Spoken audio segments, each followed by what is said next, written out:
What happens when one of the two joint safe deposit locker account holder dies, leaving no nominees? That's our topic for discussion today in the Market Secrets investment series.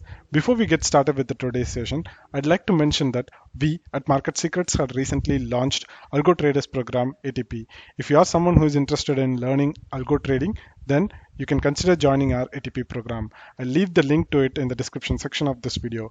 And with that note, let's jump into today's session and let's start with the assumptions. So this is a joint safe deposit locker account and there are two holders and one of those two holders dies. Okay, so and there is no nomination available for the deceased person as well.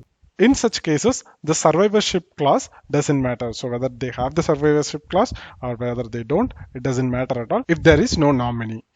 So in such cases, what are the documents that we would need? First one is the account holder's death certificate.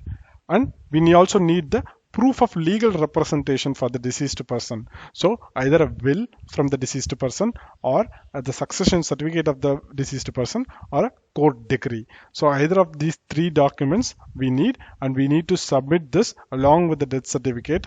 So once you make a claim, the bank will evaluate the documents and will provide the access accordingly. But while providing the access, the bank will have to prepare the list of the items in the locker. So whoever will get the access, right, when they open the locker for the first time, the bank officers will come with you and will prepare list of items in the locker. This step is mandatory because if there is a legal issue in the future, this list will come in handy.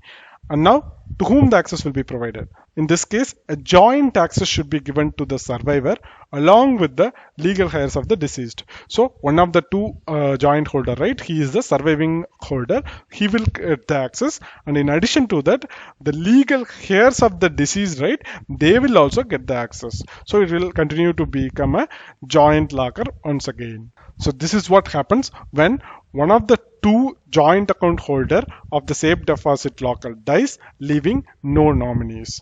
So if you have any queries, comments or feedback about this episode, let me know in the comment section. I'll be happy to help. Also hit the like button if you have liked this video and share it with your friends if you find it useful. Also subscribe to our YouTube channel and click the bell icon to get notified whenever we upload a new video or conduct a live session.